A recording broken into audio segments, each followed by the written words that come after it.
Welcome to the Real News Network. I'm Sharmini Pires coming to you from Baltimore.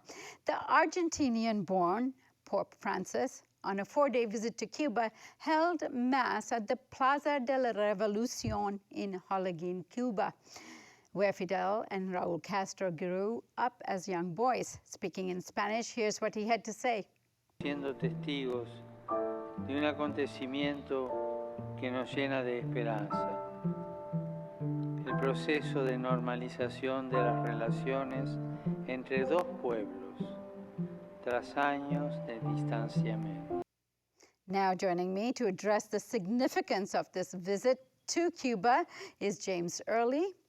James has been to Cuba on various cultural, political, and academic exchanges. He's the former director of Cultural Heritage Policy at the Smithsonian Institution's Center for Folk Life and Cultural Heritage. And James is also a board member of the Real News Network. James, good to have you with us. Good to be with you. So, James, the papal visit to Cuba is very significant, particularly at this moment on the dawn of reestablishing relations with the United States, particularly because the papal has himself been pushing for reestablishing the relations between the two countries. This is indeed a most significant visit on the part of this particular pope. And I underscore this particular pope because of his social worldview in the context of his religious perspectives and the kinds of social equity topical issues that he has taken up. Of course, he has been an interlocutor between the United States, the Obama administration, and the Cuban administration of President Raúl Castro, and helping to move forward the establishment of diplomatic relations and the agenda to look at normalization. And so his being there is a validation of this process. It is an added factor to move into this next stage where the bilateral commission between Cuba and the United States has been established between the two State Departments, setting forth an agenda of the issues that they will now engage, which will give content or substance to normalization. And so the Pope going to Cuba first and then coming to the U.S. is quite significant in really supporting the internal dynamics of Cuba and supporting the bilateral relationships between Cuba and the U.S. Now, James, what is in this for Cuba and Cubans and the Cuban government? Now, I understand that the party here, by that I mean the Communist Party of Cuba, has urged everyone to come out and be present, especially at the open mass that the Pope had. And so what is significant for the state of Cuba and the party to be so welcoming and receptive of the papal's visit, given that it's no longer really a Catholic nation?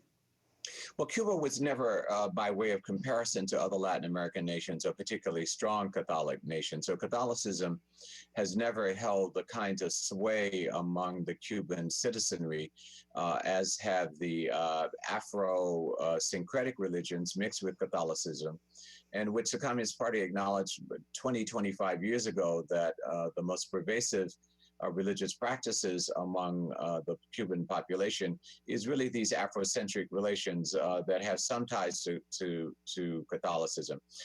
This is an accumulation of the Catholic Church. The Catholic Church is a major statal player. It's not only one who deals with the soul and the meta dimensions of humankind, but it has historically been involved in the negotiation of power. And so the Catholic Church, with this particular Pope, builds upon the previous Pope having gone there. It builds upon the fact that it was the Reverend Jesse Jackson of the United States of America who first escorted Fidel Castro back to a church service so many years now, over a decade or so more that no one really gives a lot of recognition to.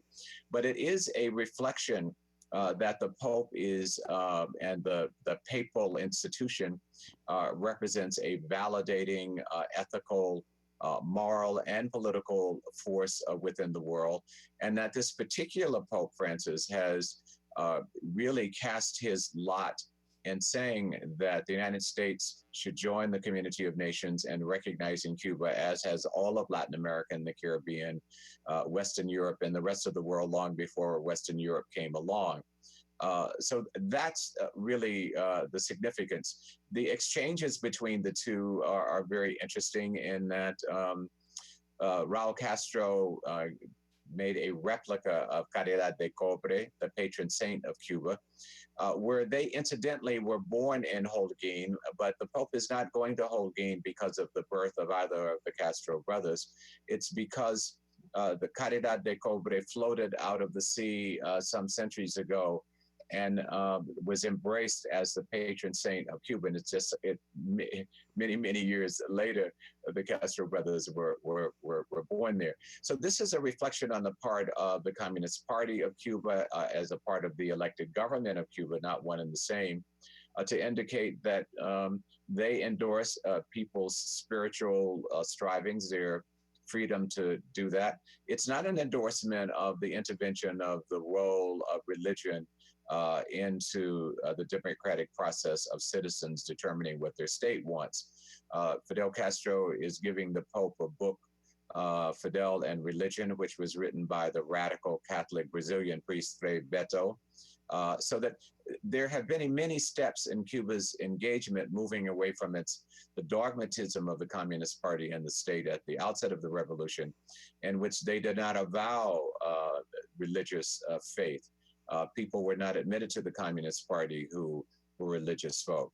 But when they recognized that they had many socialist patriots who died on battlegrounds in Southern Africa, for example, and when opening their collars to see these African religious or Catholic or religious beads and necklaces and the like, it was a maturation on the part of the Cuban Communist Party and the Cuban state to drop those dogmatic rules and to recognize that one could be a good patriot at the national patriot level or a good socialist in the context of the Cuban Communist Party, as well as practice one's individual faith. So it's a maturation in the thinking of the Communist Party and the state in response to the proactivity of citizens with regard to their interest in the pursuit of religion. Now, it's obvious that the Vatican has played a role in terms of mediating, moderating, negotiating on behalf of the Cuban state, particularly with this Pope.